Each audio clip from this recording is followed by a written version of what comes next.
Welcome, everybody, to another episode of the Almost Awakened podcast. I'm Bill Reel, And I'm Teresa Hobbs. and we're grateful for the chance to sit down with you today. Today, we're going to talk about shame.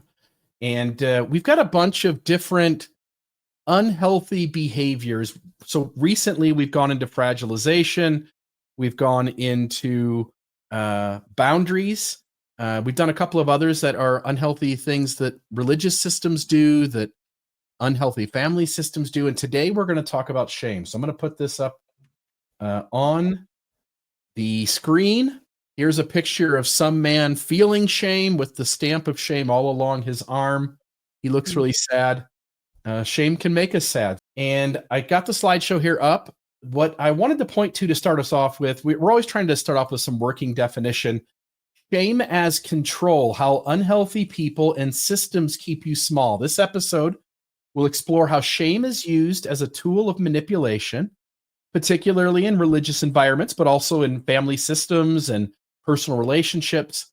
And we're going to walk listeners through what shame is, how it gets weaponized, what damage it does, and how to reclaim sovereignty from it. And I'll even add, we even have a slide on moments where maybe shame is even good and helpful and beneficial to society. So with that, the working definition, we need to define shame because its close cousin is guilt.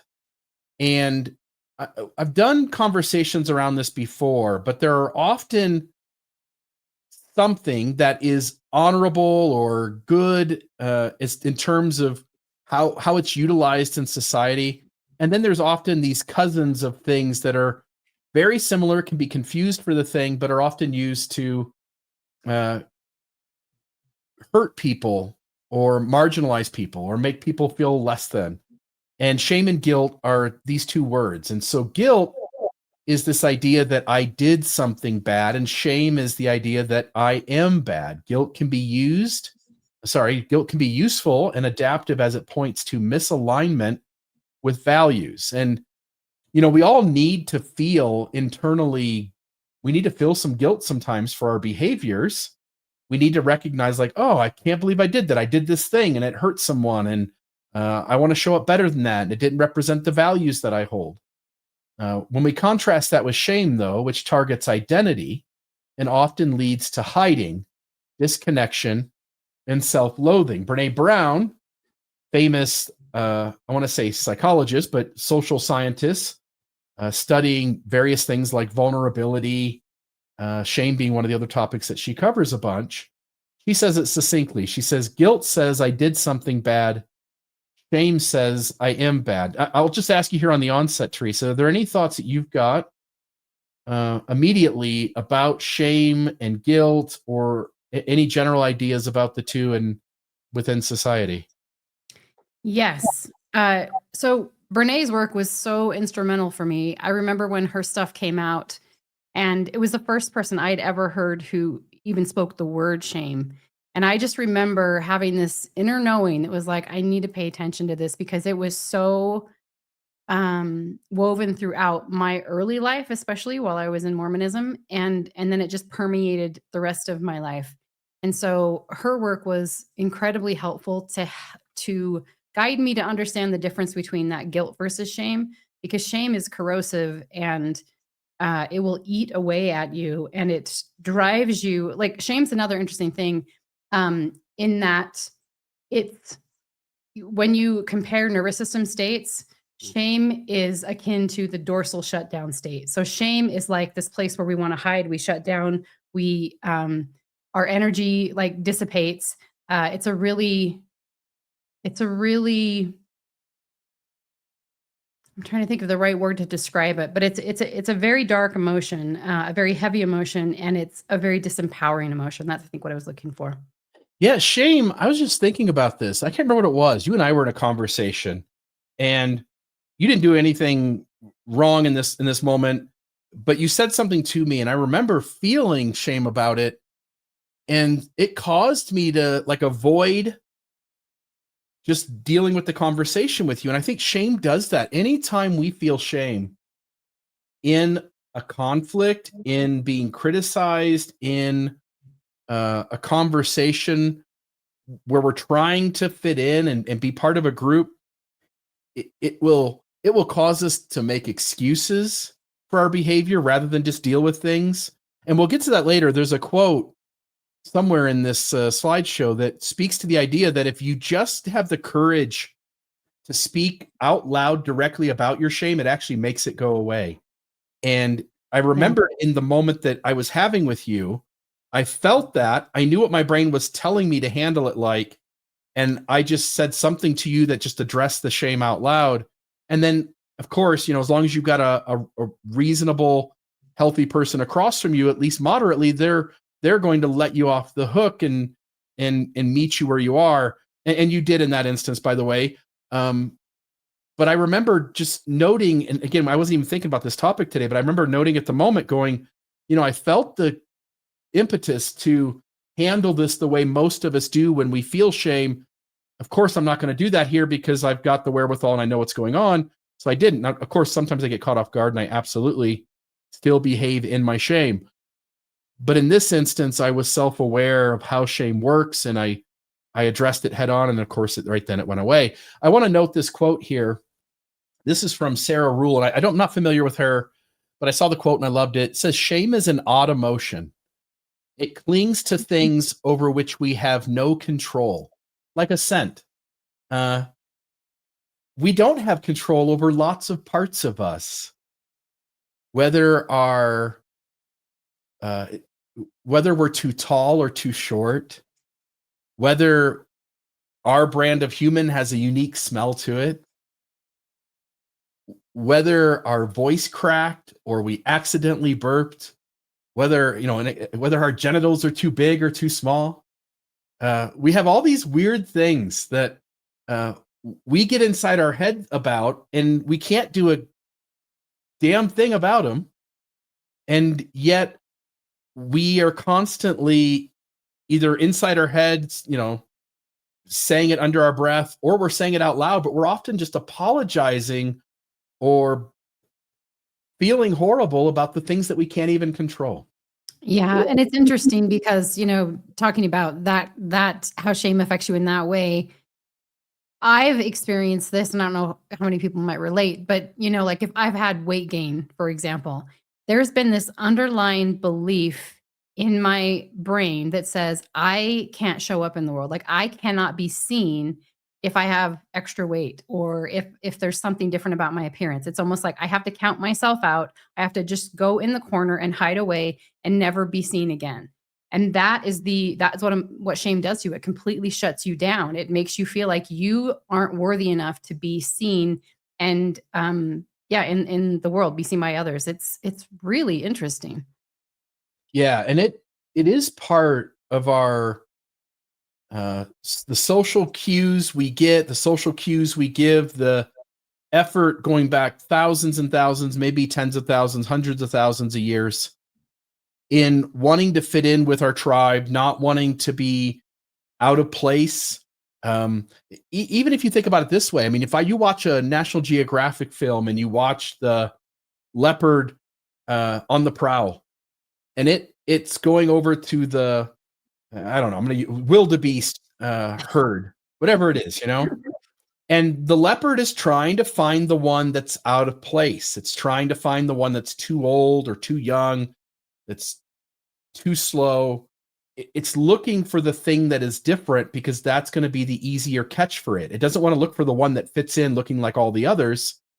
And so we are programmed for safety to seek this fitting in. And when somebody points out, especially if it comes with humor, laughing at us, if someone points out how we're different, we just naturally feel stuff about that.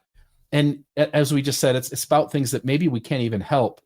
I wanted to note the psychological impacts of both guilt and shame because they are different. Guilt in healthy doses can motivate growth. It pushes us to reflect, to make amends, to avoid repeating mistakes.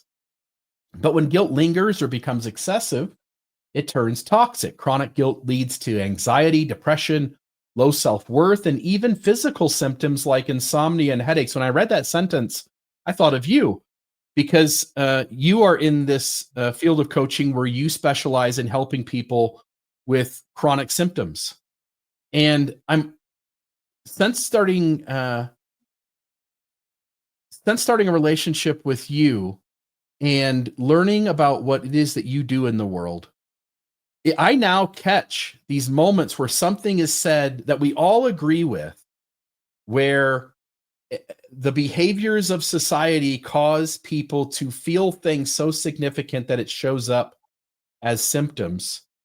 And I just want to give you a second to say anything you want to, but what I'm noticing is that um, people ought to all pause and just at least consider, whether it's in their own life or someone they love out there, how unresolved issues that have to do with interpersonal relationships and how we treat each other are showing up in human beings as symptoms, sometimes so severe that they cause people to collapse and to have to endure the extremes of chronic fatigue or chronic pain.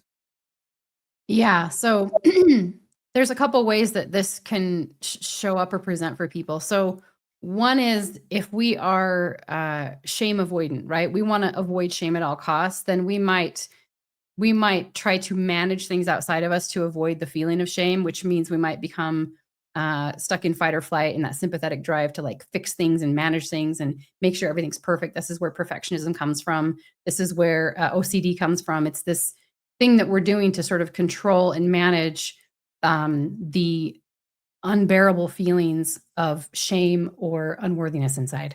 And then on the opposite side of that, when we get to a place where we just our system just can't it can't manage that anymore, like there's no way that it feels like there's no hope, and so you get stuck in the shutdown phase, which is just I am bad, I am wrong.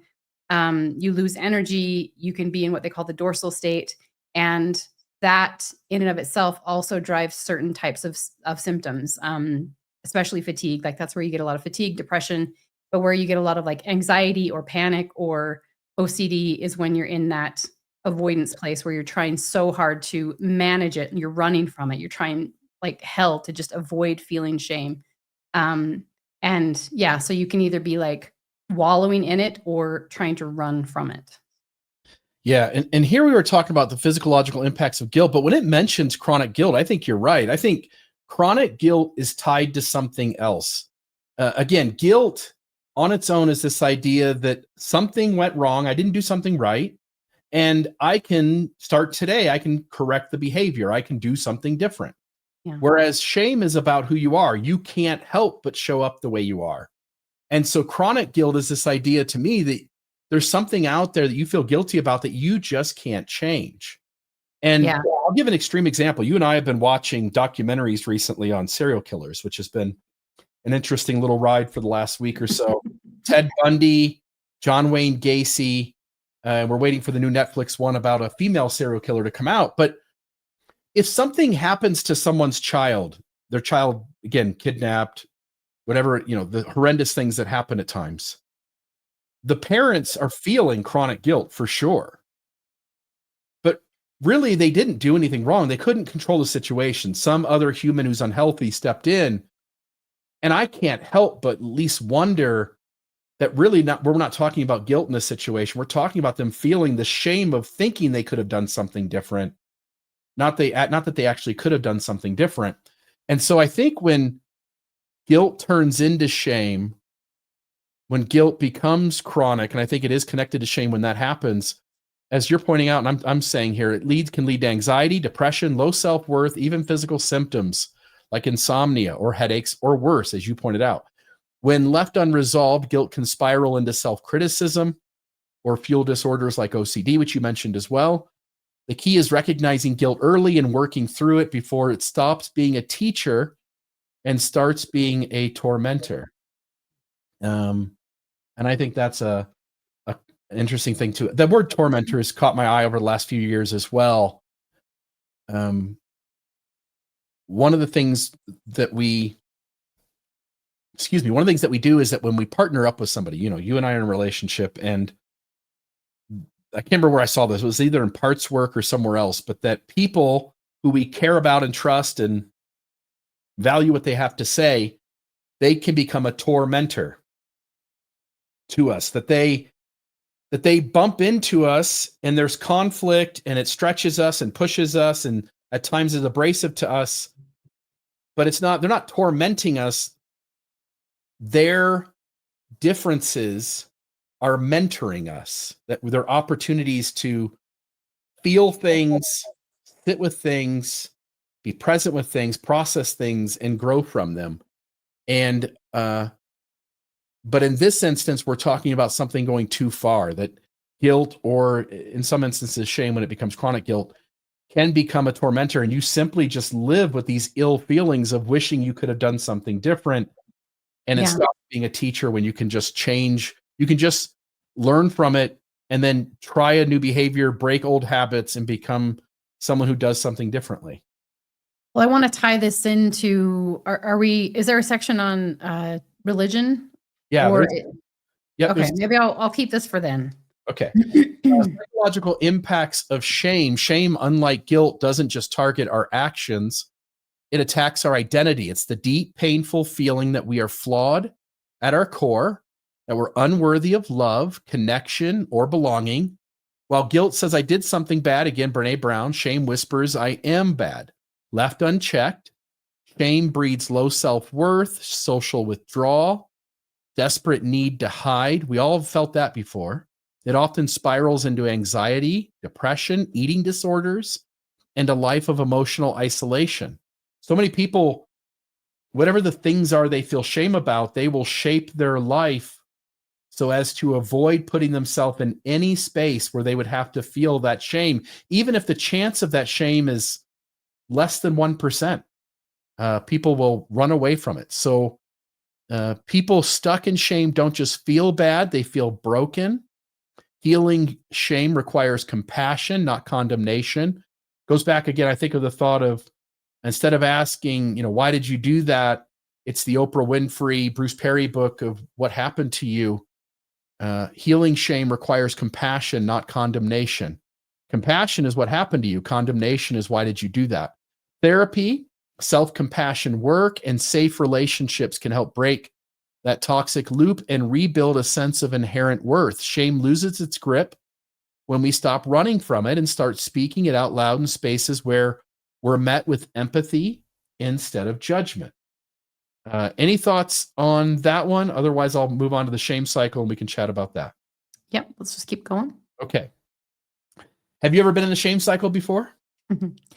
Yes, for sure. And I would think with the audience, all of us have. We've all been at this. At some point, there's a trigger. Something happens. We feel embarrassed. We feel awkward. Somebody's making fun of us. They're laughing at us instead of laughing with us. And the trigger happens. So then we get the thoughts inside our head, the shaming self-talk.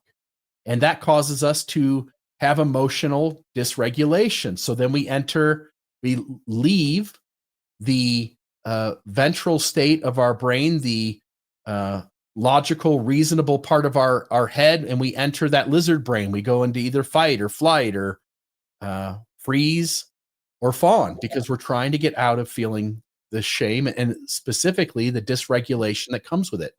So then we turn to some sort of destructive behavior, and destructive behavior doesn't necessarily have to be damaging visibly. It can be self-loathing thoughts. It can be disconnection from people who love and care about us.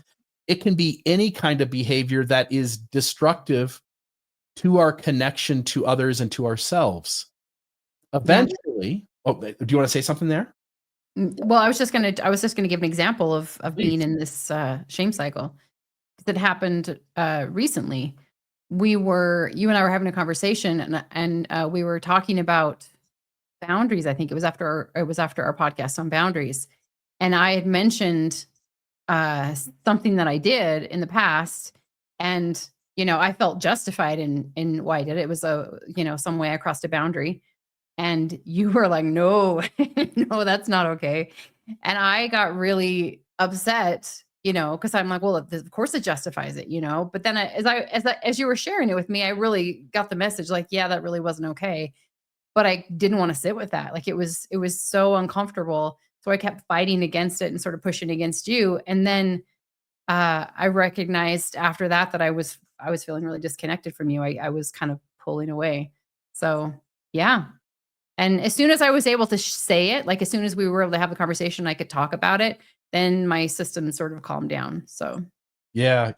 In those moments, I mean, I can think of these too. In those moments, I feel judgment, even if there isn't. Like in this situation that you're talking about, I was sort of chuckling at you, like, come on, like, really? Is that really a healthy way to, and so you felt shame and you handled the conversation the way you did, and it didn't last long. You came around and said, on some level, yeah, I was trying to justify my behavior. I've done that a lot.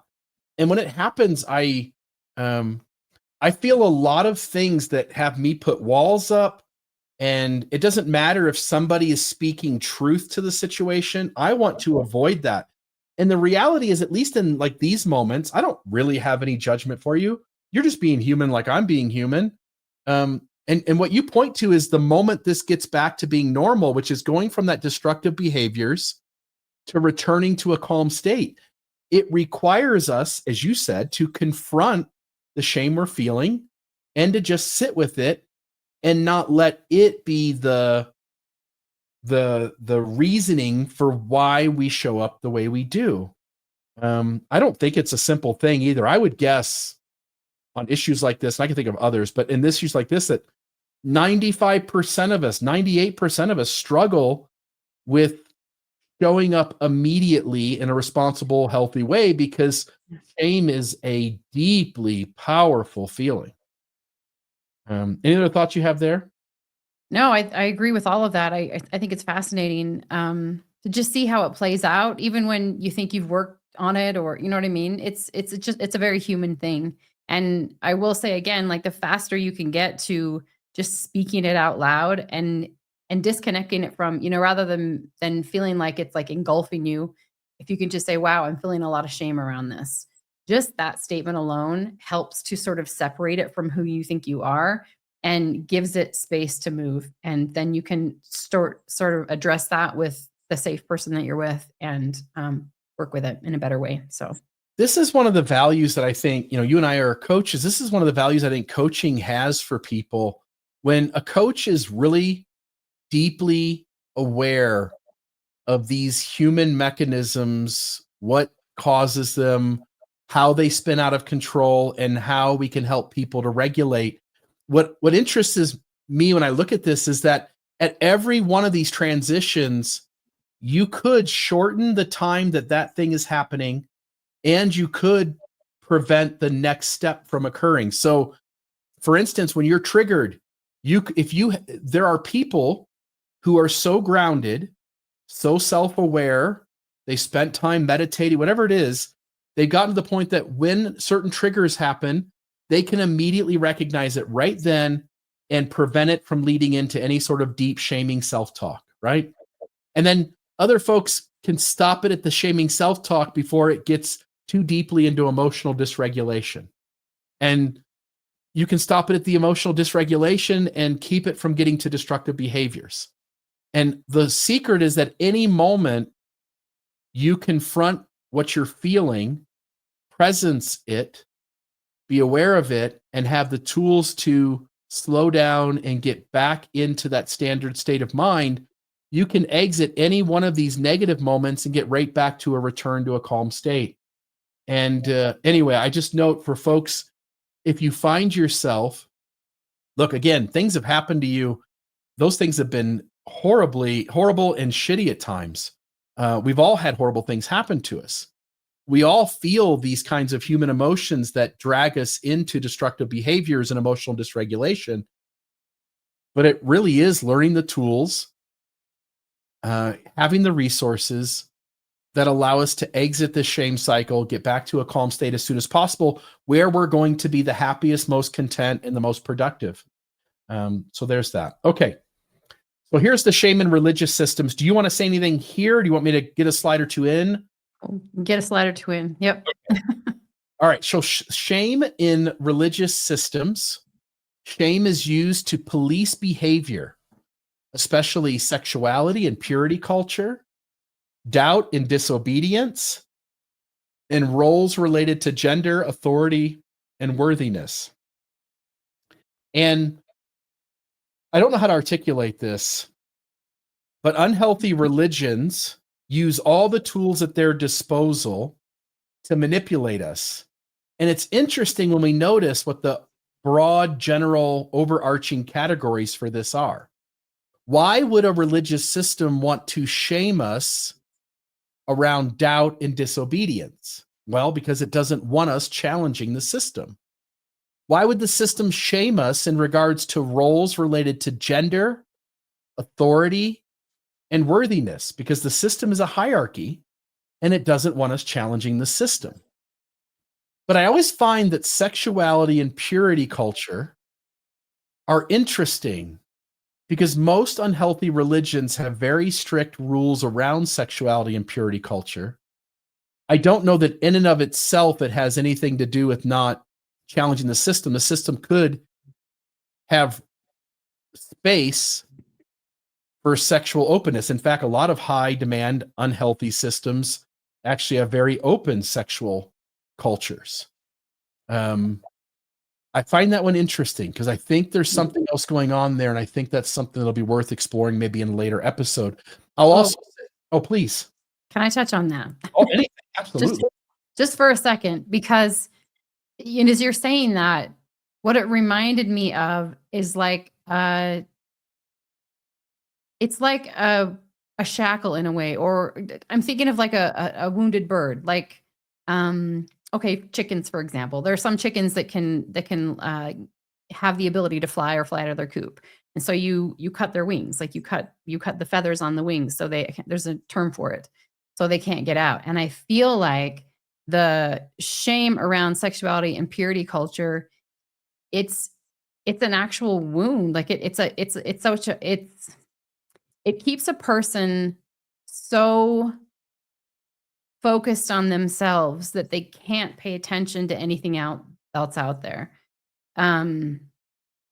Yeah, I think it's an effective tool to sort of keep a person in a cage, basically.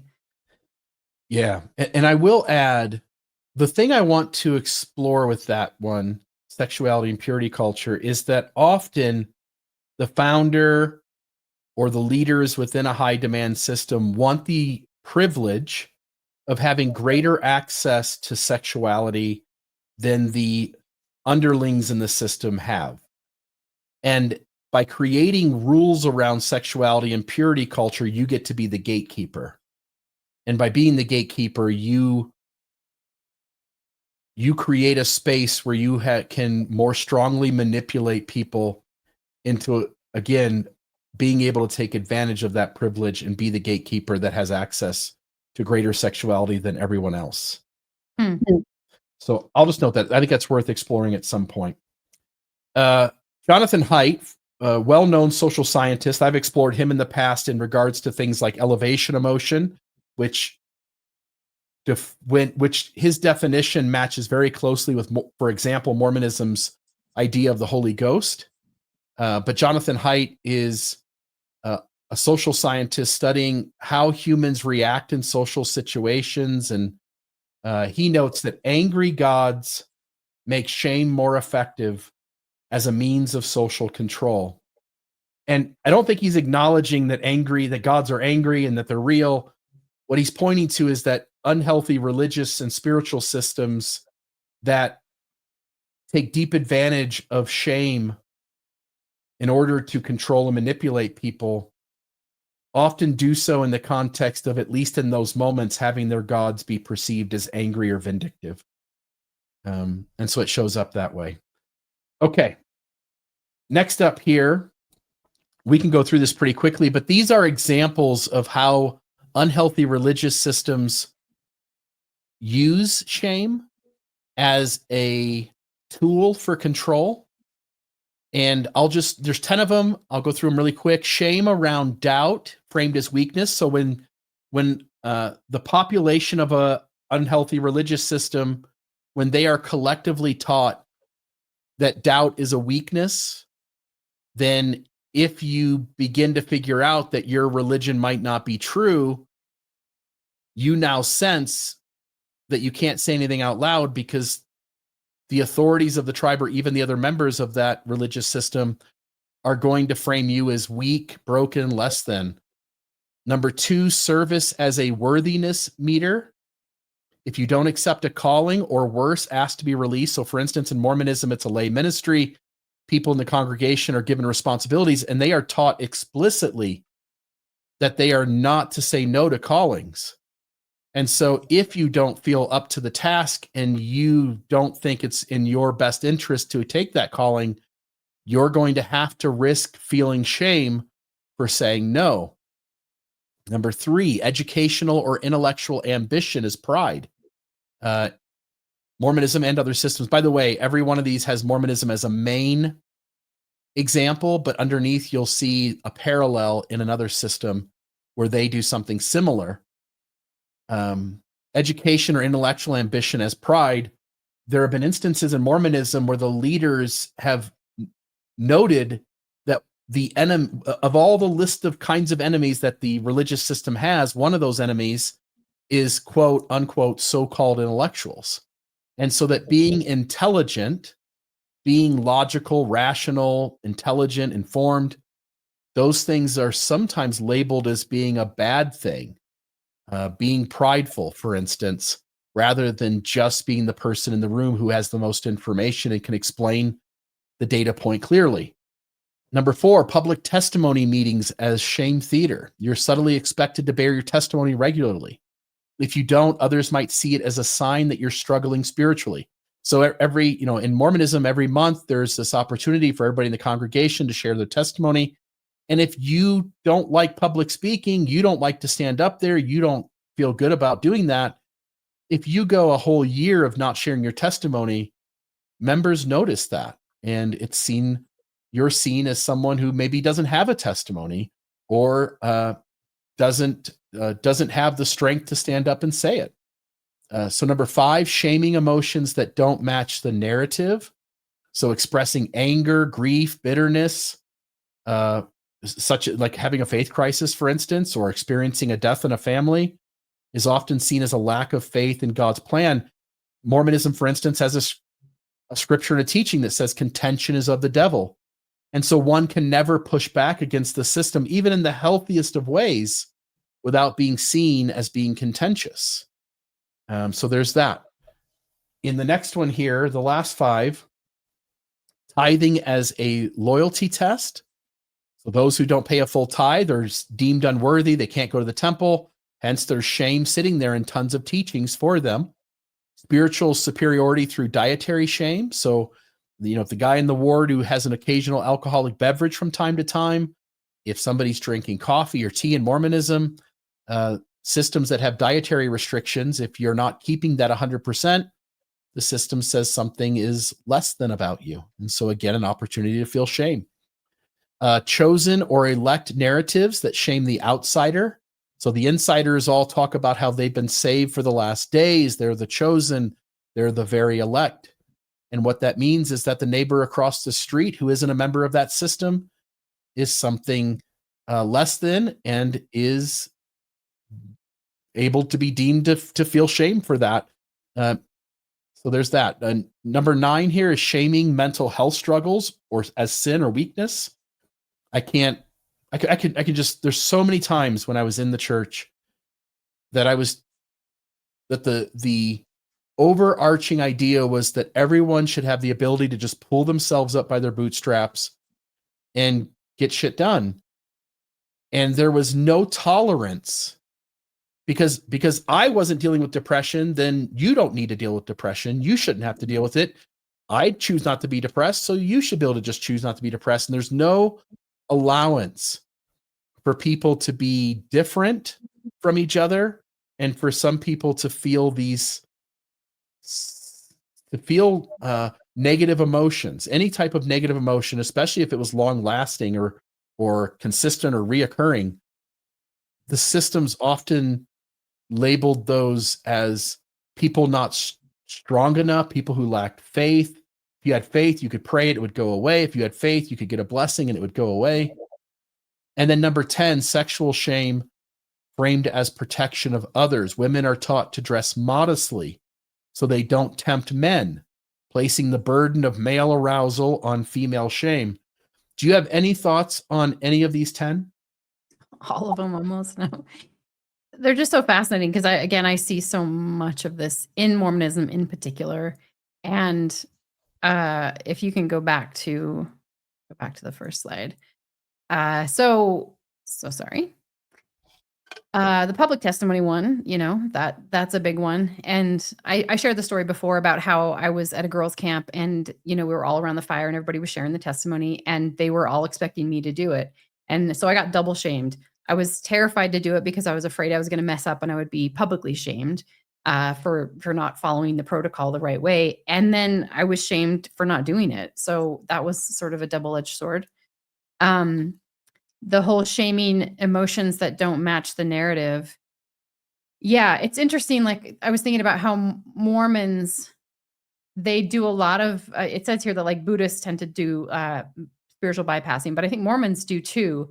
And when somebody dies, I don't know how many Mormons I've seen that have like expressed, I don't know, almost a little bit of a reverence around it. Not reverence, but like, oh, we're gonna be so happy when we can be with them again. Like it's almost like there's no normalization of the deep loss of somebody because we're so happy that we're gonna see him in the next life. It's such an interesting thing. I don't know if you've noticed that in Mormonism, but I see that in Mormonism more than other faiths. And then let's see. Oh, there was another thing. Oh, so the shaming the outsider. This was a big one for me as well growing up because my dad wasn't active and he smoked and he drank a little bit of alcohol. And I had internalized shame because of him sort of being the outsider because he did all the bad things. He didn't keep the word of wisdom, whatever. And so that sort of bled into my own identity. And then, of course, the sexual shame, being framed as protection for others. That's been put on women for so long, as women are the gatekeepers of men's desire. And I just think that that's kind of gross, but yeah, I don't know. Yeah, it is. And back to the when you talk about like grief, yeah, there's this idea that you don't have a good reason to be sad.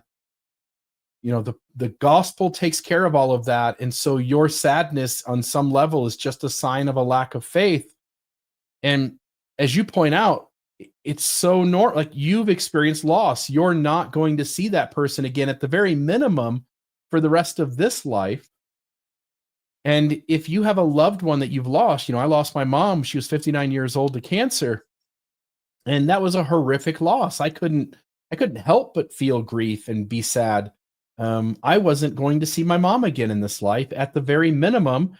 And I know believers will have a certainty about what lays on the other side, but for those of us who don't have that certainty, we also feel like it's likely we'll never see that person again. And hence I'll never get to see my mom or get to enjoy her company or get to laugh with her or to talk with her.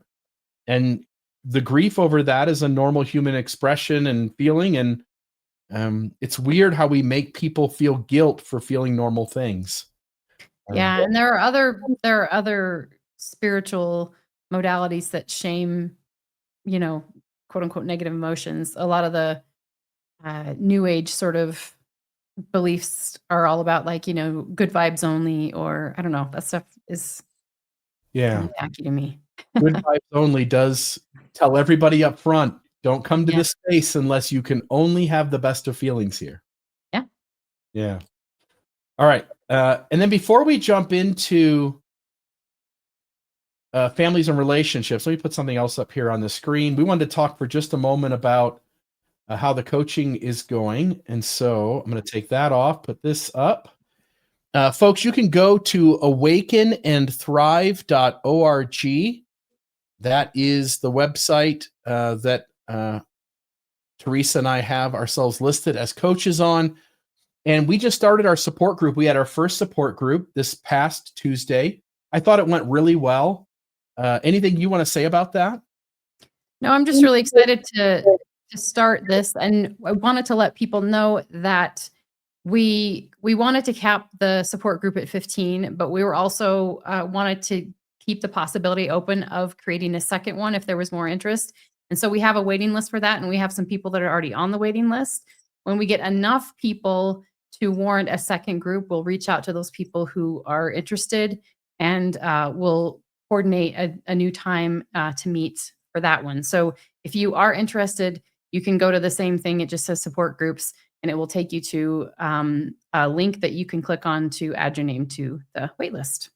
Yep. And in fact, when you go to awakenandthrive.org, this is what you'll see. You'll see this screen right here, and right there on the bottom left on the screen. But of course, the website does go further and further down, so you can scroll down. But this is the top section. On that left there, it says support groups, and click to join support group. If you click that, that's the page that Teresa's talking about, and you'll get yourself added to the wait list there. And I don't think this will go long. My hunch is that within about a month, we'll have the second support group up and running. It's only $60 a month, and that gets you the ability to attend 2 support groups each month. And I think we are off and rolling with the first one, and looking forward to folks that might want to join or need that support group to be part of that second group that we'll put together here in the short future. So that is happening. And then if you click that middle one-on-one coaching, if you click that, you'll go to a screen that looks something like the little box here to the right, where you can see what it is that I and Teresa specialize in, see which one of us is going to be most helpful to your needs. We'd really love to be available as coaches for one-on-one support for those who need it. And so I'll just note that as well. And then this is the page you should find when you click the support group. And again, if you scroll to the bottom, you'll be able to join the waiting list for that. And then the last thing, we mentioned this in our last episode, but in order to keep the strictly Mormon stuff off to the one side, and to keep what I would consider sort of self-help that we are trying to provide here, and information that helps people that follow the Almost Awakened podcast have a richer, more productive second half of life, to have the tools and resources to grow, we are slowly moving everything from the Almost Awakened podcast over to the Almost Awakened podcast YouTube channel. If all of you who are fans of this show, if you would just pause this for just a moment, go over to the YouTube channels and do a little search, and click a search for Almost Awakened podcast. Find the channel itself, not the episodes, but the channel itself. Click that, and if you'll subscribe, that would be a big help to us. Last week we had 3 people. Now we've got 14. I'm hoping that we can get up to 1,000 people in a short while. And then once we do, I think we'll find that the Almost Awakened content is put here exclusively. And so we hope that you'll help us in making that happen by going over there and hitting the subscribe button. All right, I'm going to take, I don't think there's anything else. Nope, I'm going to take this off, put that one back up. All right, shame in families and relationships. So sort of the same thing, but often the motivation is slightly different, or the ways that it shows up are slightly different. In a family, an unhealthy family system, or an unhealthy one-on-one relationship, unspoken rules of dysfunction. So family rules might be don't speak, don't feel, don't challenge. And I can think of times as a young father, I was not healthy, and I sometimes did have these outward behaviors that I utilized to keep a degree of control in the home. And I didn't say these things directly, but I can definitely see how the things I did say led to conveying the concept of don't speak, don't feel, don't challenge. Another one is you're selfish if you set boundaries. You're bad if you upset me. Common shame-based messages. You're too sensitive. Why can't you be more like your brother? More like your sister? More like your cousins? You always ruin everything. These are the ways that unhealthy parents, unhealthy grandparents, unhealthy aunts and uncles, how they get those in the family to conform to not raise criticisms, to not show up in ways that are disruptive to the person who's saying it. Do you have any thoughts? Because those are, I mean, I bet almost all of us in some shape or fashion have someone in our family history who operated using things this way. Yeah, I think so many people show up this way. This is like this is what happens when you do conditional parenting, where you reward for the good behavior and punish for the negative behavior. And if that goes too far, I think your kids are going to internalize that I'm good, I'm bad. Right? They internalize it as shame. I have a lot of sensitivity around this, and it's funny because you'll say things to the dog, to Teddy, that I that I have reactions to. And one of them is be a good boy. I hate that phrase. I hate the term be a good girl, be a good boy, because the opposite of that is if you're not being a good boy or a good girl, then you are being a bad boy or a bad girl. And that's about you, not the behavior. So again, when you're parenting or when you're sort of giving feedback, I think it's super important to be able to say, hey, this thing that's happening here is the problem, not you. But often we will just tell a child that they're being bad. Quit being bad, you know what I mean? Like, and that's internalized as I'm wrong, I'm bad. That's the whole foundation of shame. And unfortunately, this is how I was raised. And I don't think my parents had any other model. They wouldn't have known any different. And I'm not angry at my parents for that, but I definitely have a shame problem. And I can tell that their generation has a shame problem because on one side of the family, everybody in the family is speaks a certain way and reacts a certain way, and it all traces back to shame. So it's really interesting to me.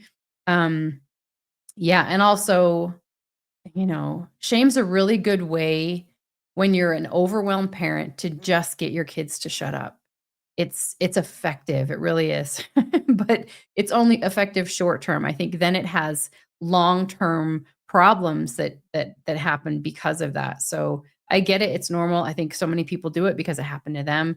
But, just to start being mindful of the language that you use, can be helpful to kind of see the patterns there.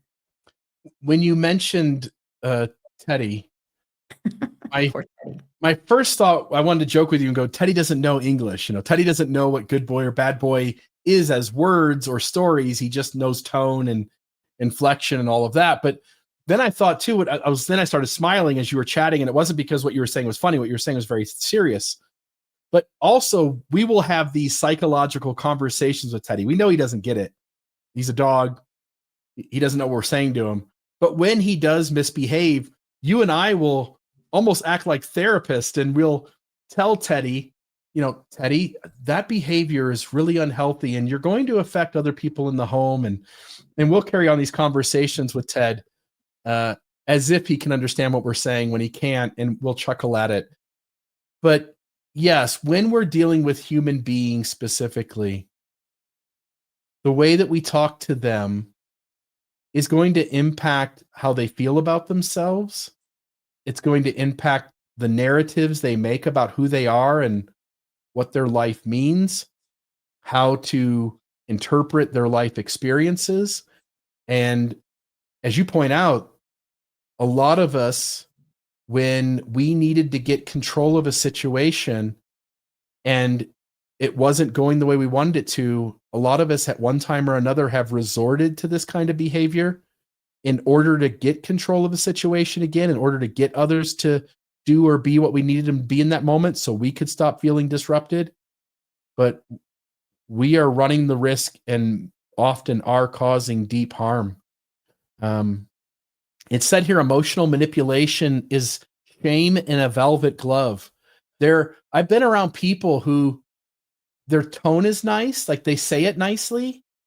They say it in a way that they could almost pat you on the head. It's there as and as they're telling you the thing. But just because you shape it in a way that it feels like a velvet glove, if it still is coming from an unhealthy place, it still is doing harm. And then lastly, for the audience, how has this showed up in your lives? I mean, we've talked a little bit about how it showed up in ours. How has it shown up in yours? And my 2 cents is we'd love to see your comments. And so leave a comment in the chat, in the comments down below. And not only will you let us know other examples that we didn't mention in today's episode, but you're also leaving your experience behind for others to connect to. And I think often when we feel things around how others treated us unhealthy, seeing that others had similar experiences can be really helpful and validating. And so leave your comment, help us connect, help us understand how this was utilized. So thank you for doing that, folks. Why shame works. Shame activates the primal fear of disconnection. We talked about this earlier. We need to belong. We need to fit in. We are a social species. Shame activates the primal fear of disconnection. Disconnection is akin to not surviving. That's being ousted from the tribe, right?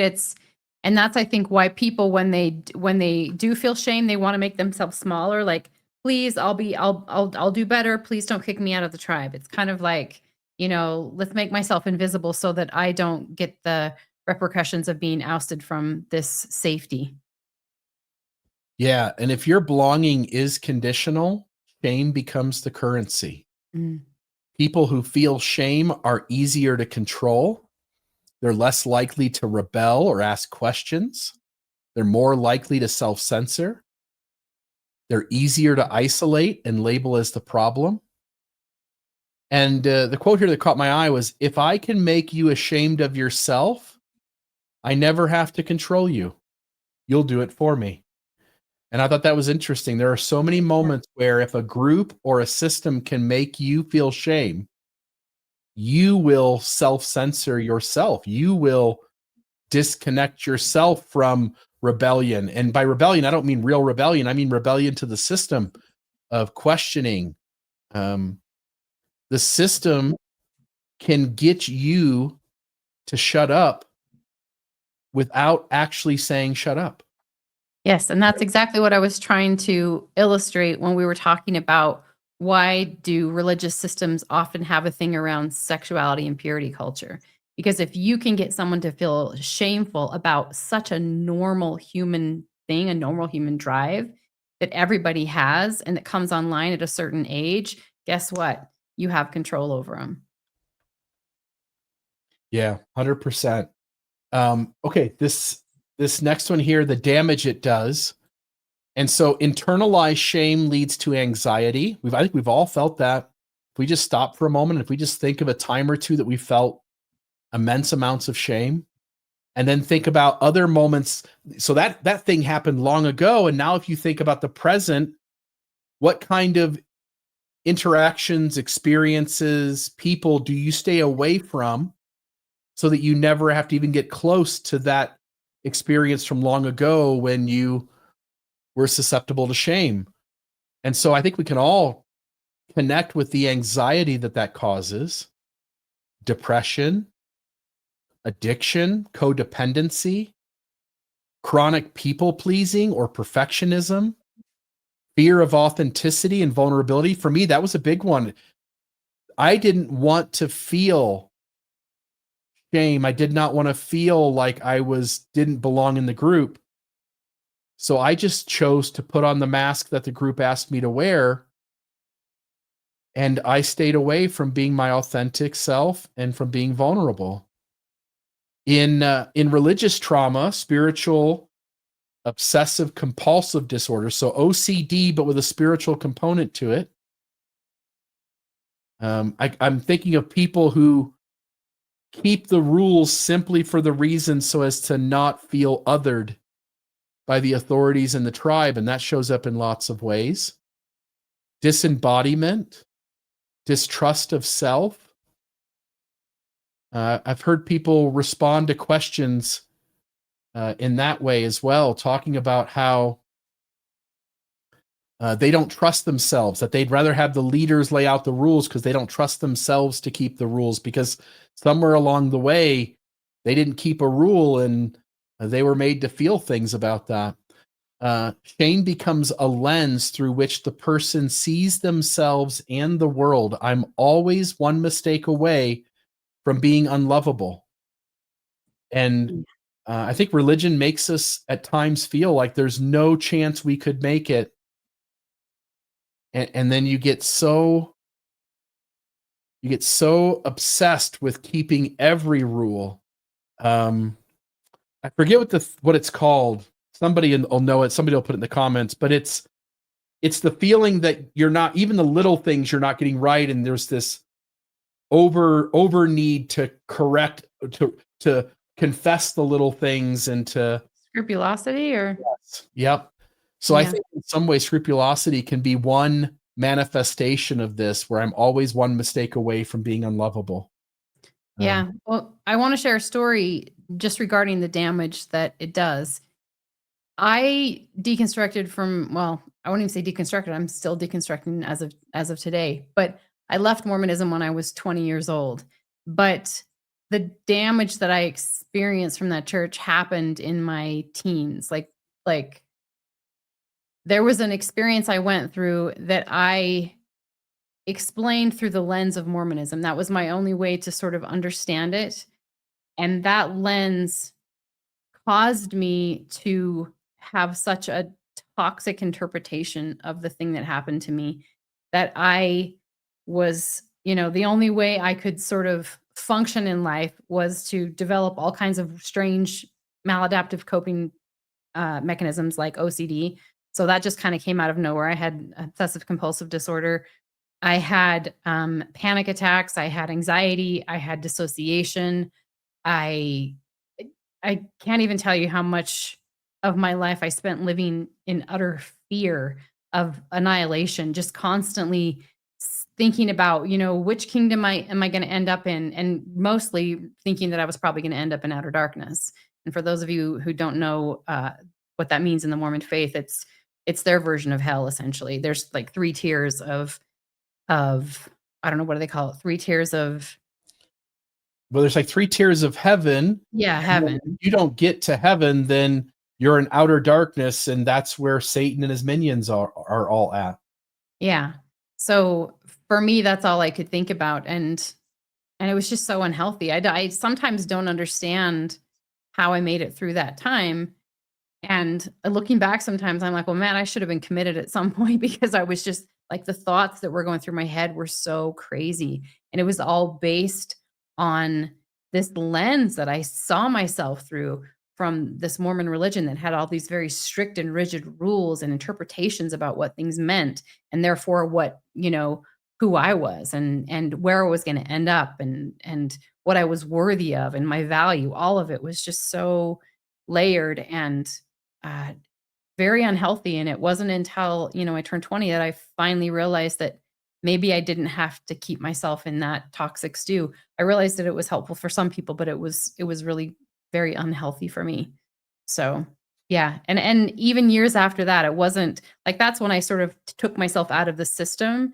But even now, I'm still unwinding things that I carry from that worldview, or you know yeah. Anyway, it's it long enduring ramifications, is all I'm going to say about that.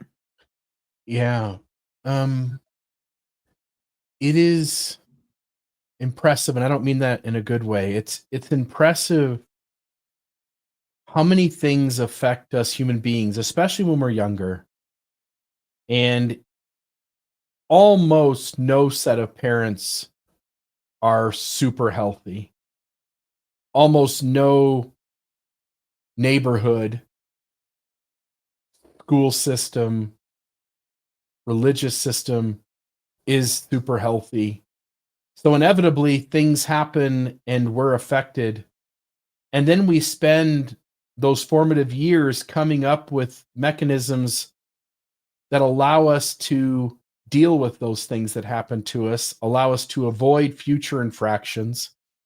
And here we are as adults who now have triggers, who now have reactions, who now have dysregulation, who now have coping mechanisms that don't serve us anymore.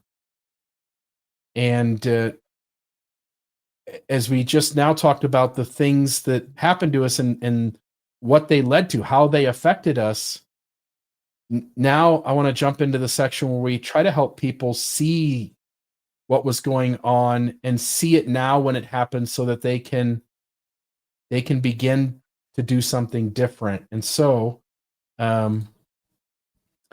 how to recognize and resist shame-based control. So first you got to see red flags, and they're out there. And so as you're going through your life, I'm going to just ask the audience if you'll start to notice things, and if you can notice them just a tiny bit sooner. If a situation happens that makes you feel smaller, not stronger after an interaction, or you're constantly questioning your own goodness, or you're walking on eggshells or trying to earn love and acceptance. And those are just 3 of the ways that you could notice perhaps shame playing out in your life. But then there's ways to push back against that. So the first thing is you have to notice it, and then you got to figure out what you can do about it. And so the things you can do about it is, 1, you can build shame resilience. We're going to talk about that in the next slide, but this is Brené Brown's model. Another one is you can reclaim language. You can say that's a shame story out loud. And by the way, I said this at the beginning, and I think you'll agree with this. If you're feeling shame in a interaction with a partner, a parent, a friend, the natural inclination is to get around it as fast as possible and get to some other thing, or defend yourself in such a way as to put the blame somewhere else. And that doesn't really, I mean, it served you before, but at some point that doesn't serve you anymore. And if instead you just say out loud, that's a shame story I've got about me. That's a shame story I've got about these things that happen when I do this. And then if you try that once or twice, I'd love to know your feedback, but my hunch is that you'll find that you actually minimize the influence of the shame when you do that, even though it feels like the scariest thing in the world to do or to say. And maybe if you're going to experiment with that, maybe do that the first time or two with someone you trust. I was going to say love, but sometimes we love people who we don't trust. Try it in situations where you trust someone, maybe even whether it's a therapist or a coach or a good friend that you know you can tell your truth to. But say that's a shame story out loud. Another one is to practice radical self-compassion, which is just to grant that you're a human being having a human experience, and it was expected that life would happen in such a way that at certain times during the course of your life, you would feel shame, either because others are intentionally trying to get you to feel shame, or because you're just simply embarrassed by the thing that happened.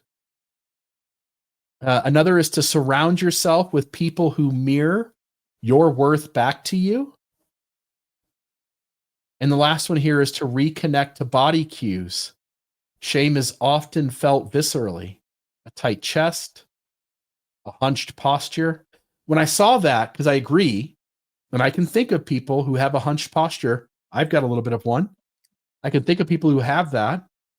And now in the last couple of years, as I've been made aware that certain things like that show up that way, now when I see old people, and some old people are straight up as can be, but some old people are so hunched over and all they can do is see the ground. And I wonder sometimes, like, what happened to you that you slowly, little by little, just took a hunched over approach to your entire day-to-day life.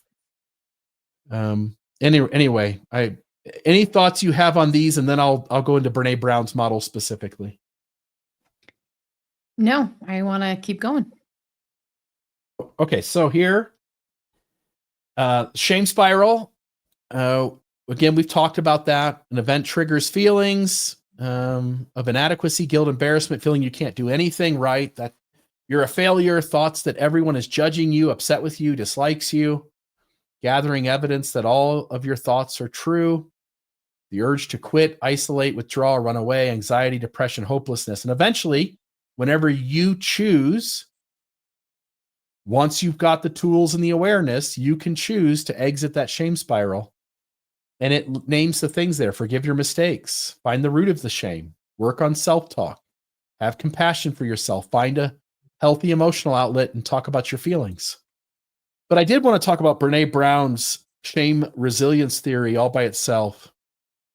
And she gives us 4 steps that we can utilize to get out of that shame cycle, that shame spiral.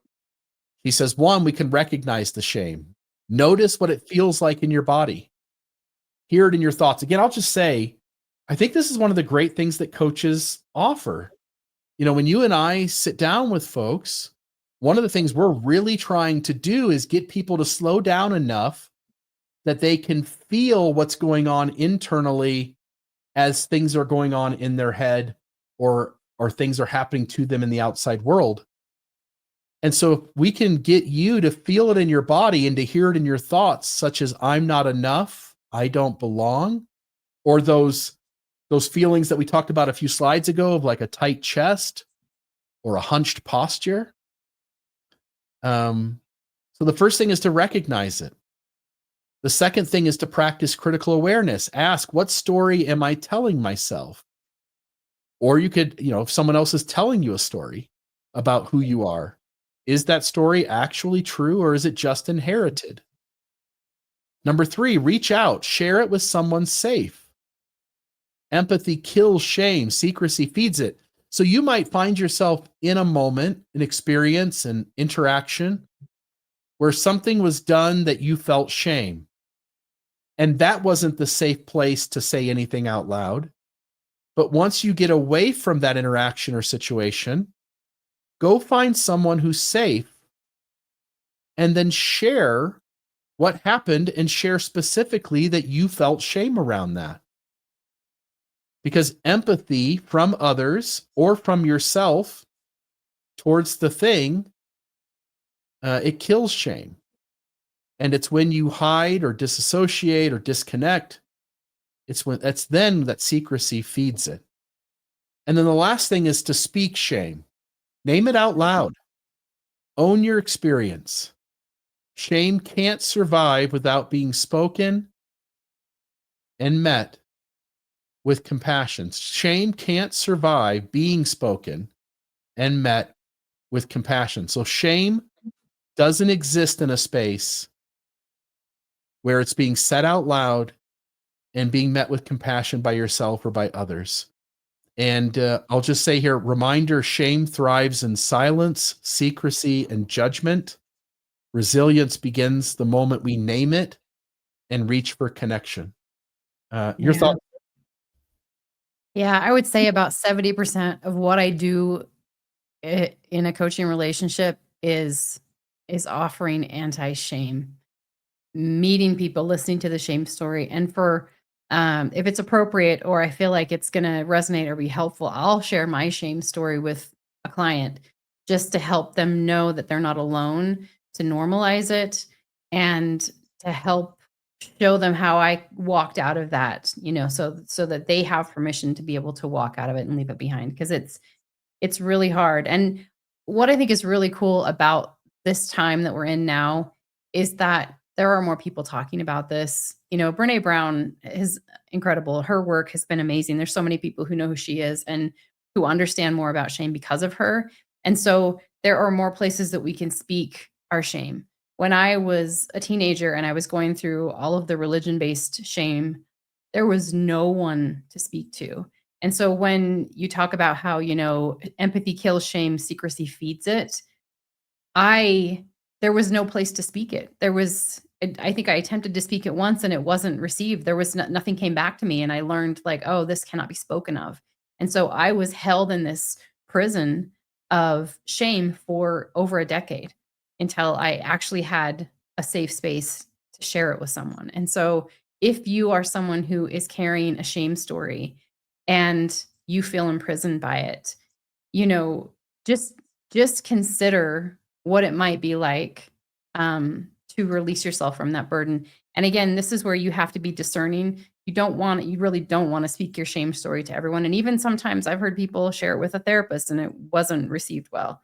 So, so get a sense of the people that you are interacting with, and find out, um, I don't know, find out if they are a highly compassionate person, somebody who speaks with a language where they offer a lot of high empathy, or maybe they already react with messages of anti-shame or compassion or understanding.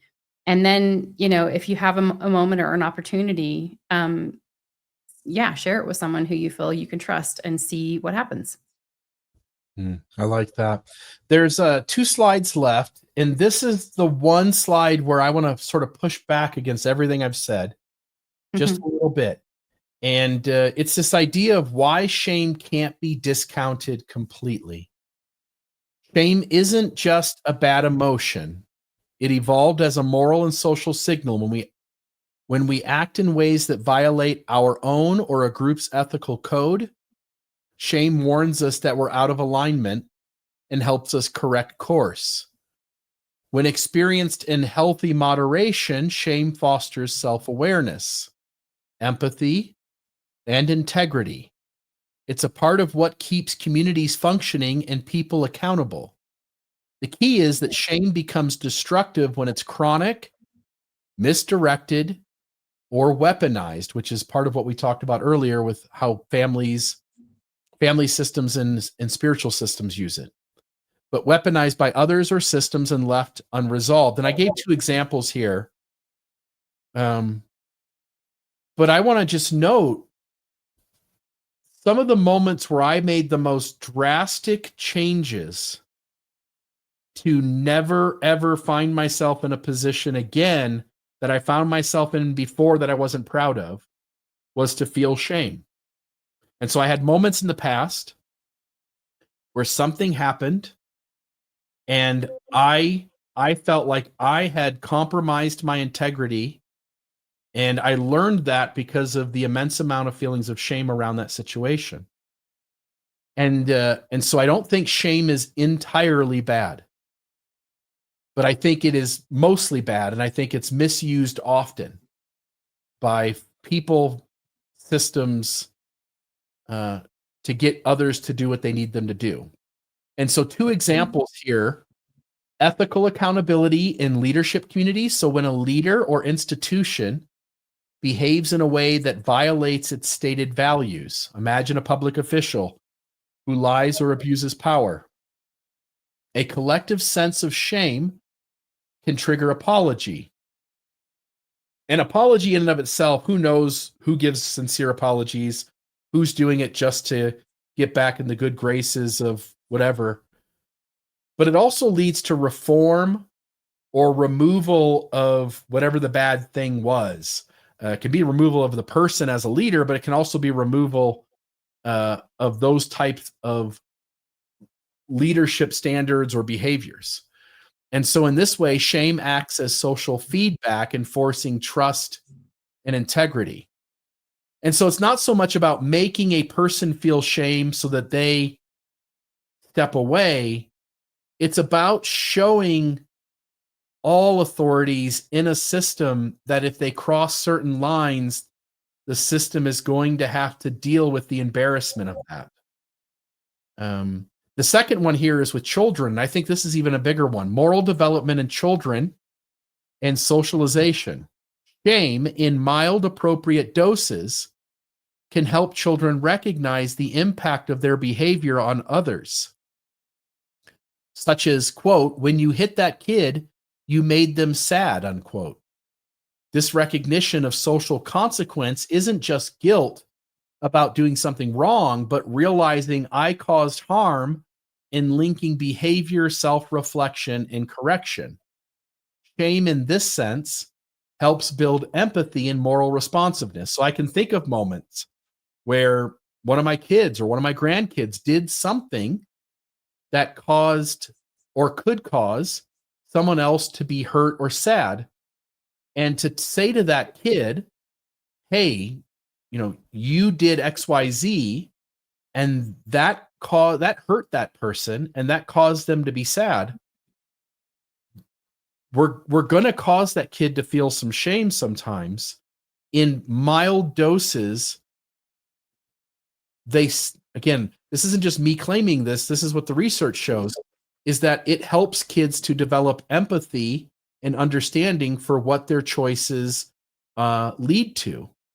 And I think we've all been around little children who don't quite comprehend that if they pull the hair or scratch the kid, that it causes some major thing. And I think with young children, from time to time, mild doses of shame are actually shown to lead to the growth that we're actually seeking in the kid to overcome whatever their behavior is. Any thoughts? Yes. Yeah. So, as long as, again, so the phrase there is, you hit that kid, you made them sad. And that's basically addressing the behavior that the child had. That's not addressing the child themselves. So again, there's reflecting on a child's behavior and letting them know that that behavior is unacceptable and that the behavior can cause ramifications.